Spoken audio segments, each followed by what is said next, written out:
So you decided to buy Bitcoin, but just discovered you need to store it correctly. Learn about hot wallets, cold wallets, seed phrase, and a lot of different stuff you never heard before. Bitcoin may seem to have its own language, so let me just break down some concepts about Bitcoin wallets and why you should use it instead of letting it all in the exchanges. Don't do it. I'm Carol, co-founder of Area Bitcoin. If you enjoyed this video, share with someone who might find it useful and subscribe to the channel. And also, if you want to read more articles and sign up for our newsletter, just go to areabitcoin.co. Area Bitcoin is your area to learn Bitcoin. A Bitcoin wallet is a software that you can run on your PC, mobile, and other devices and is used to send, receive, and store Bitcoin. It's a tool completely focused on security with your Bitcoin balances. It's like a digital bank account, but without the bank. In the fiat world, you use banks to move your money, to receive payments, and purchase stuff.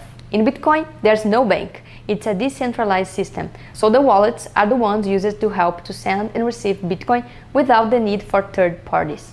Having a Bitcoin wallet means that if you take a good care of it, only you can move your balance. There are no bank manager who needs to give you permission to open an account and move your money. You have full control and also full responsibility. Another thing is that there are different types of wallets for different use cases. More broadly, there are two types of wallets: hot wallets and cold wallets.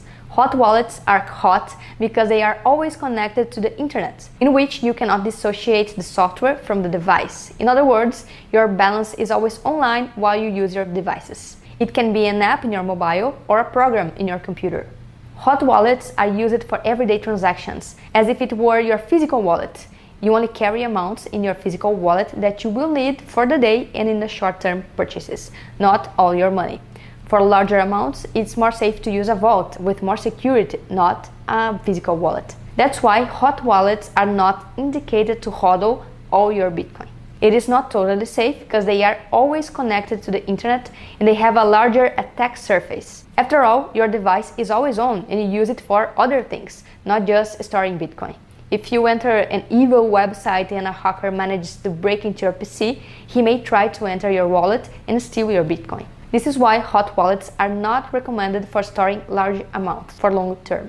It's a wallet focused on security and practicality, but does not eliminate all attack risks. However, it's much safer than leaving your Bitcoin on an exchange that could go bankrupt at any time and taking your Bitcoin with them, as was the case with Mt.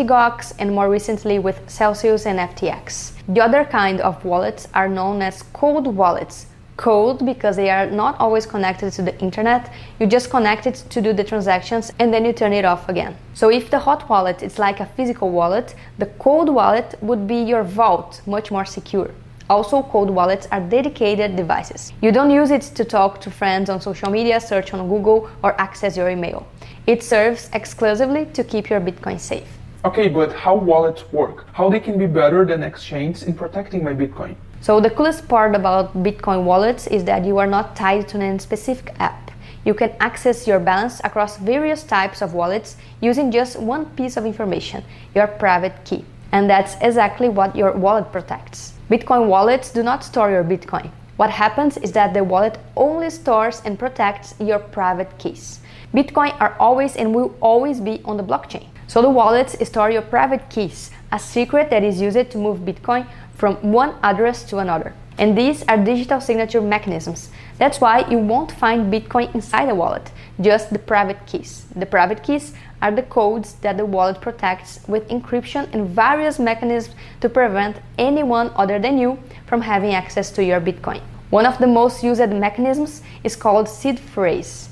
The private keys is a long code of letters and numbers that is difficult to memorize and easy to make mistakes when writing down. The seed phrase is created to make it easier to store and recover Bitcoin in any wallet. It's a set of encrypted words that give access to your Bitcoin wallet and all the private keys that you store in it. They basically work like this. When you start setting up a wallet, the first thing that happens is the creation of the seed, which are a group of 12 or 24 words. From these words, a cascade of events happen. They generate your private key, which generates a public key, which generate addresses where you can receive Bitcoin from other people. This is why store really well your seed phrase is so important. From it, anyone can have access to all your private keys, Bitcoin addresses, and move them to wherever they want. It's important to take good care of your seed phrase, not only so they don't steal your Bitcoin from you, but also you will always have access and you can move your BTC wherever you want. And it's because of loss of seeds, destruction of disinformation, or accidents that at least 20% of all BTC are lost forever. People lost their seed phrase and can't recover nevermore. And that's why Spider-Man's famous phrase is so popular when it comes to self-custody.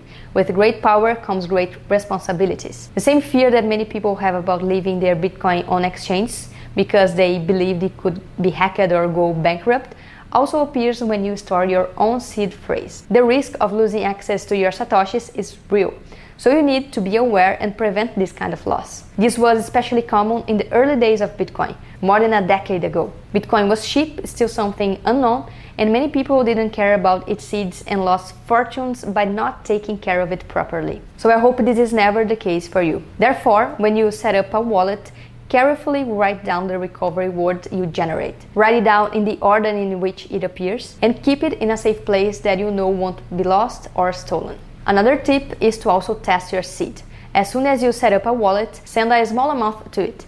Uninstall the app or log out your account and try to recover your balance from zero using the seed you wrote down. If the funds are there, you are ready to store more funds in it. Also, you can create a strong password with uppercase and lowercase letters, and multisigs are a good option if you are already familiar with the basic concepts and tools of Bitcoin. And also, a common question is, how much Bitcoin do I need to have to make it worth buying a cold wallet device? Well, if your goal is to hodl, do it with the greatest autonomy and security possible. So the best time is the moment you decide to accumulate Bitcoin for the long term. It doesn't matter how much you've already bought, you should have custody of your coins. This is why the low time preference mindset is important from the beginning. And last but not least, how to choose a wallet to store your Bitcoin. So today there are various kinds of wallets for you to choose from. Here in the video description, I will leave a wallet guide to help you choose yours. And we spent a lifetime used to leaving our money in the bank, but now Bitcoin brings us back to the possibility of being 100% in control of our own money. No bank offers this possibility. Hope I helped you understand a little more about the importance of storing your Bitcoin to self-custody and how to start it. Also, this content is only available because of the support of Human Rights Foundation to help more people have financial freedom through Bitcoin. Thank you, HRF, and see you next time, and opt out.